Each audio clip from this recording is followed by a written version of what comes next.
My beloved brothers and sisters, one of the gifts of Allah subhanahu wa ta'ala upon us that gives us great hope in His mercy is that when we cannot do something, He actually allows us to either not to do it or to do it in a smaller way.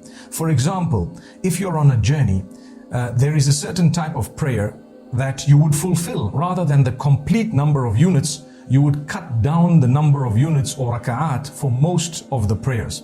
So for example, the prayer that has 4 units would actually be discounted and it would become a prayer of 2 units, subhanallah, because of the journey, because of the difficulty and the hardship.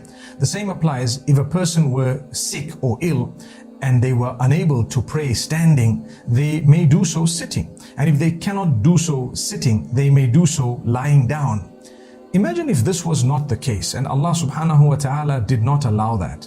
The same would apply, for example, to those who are fasting. If you're unable to fast, Allah subhanahu wa ta'ala tells us, وَمَنْ كَانَ مَرِيضًا أَوْ عَلَى سَفَرٍ فَعِدَّةٌ مِّنْ أَيَّامٍ أُخَرٍ. Those who are ill or on a journey can make up the fast they've missed because of the illness or the journey later on other days. Now, imagine if that was not permissible and if it was just the rule that you have to do it and there's no way out, or you would be punished. So Allah has given us a lot of hope and He allows us this leeway whenever we need it. This is something amazing.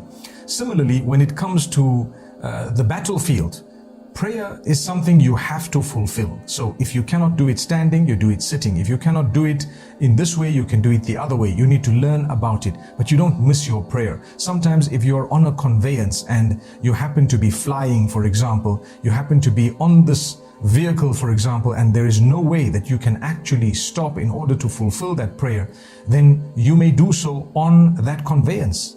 You may fulfill your prayers on the aircraft. So this is something also a gift from Allah subhanahu wa ta'ala, where there is a certain element of flexibility. That gives me a lot of hope because I know I can fulfill it.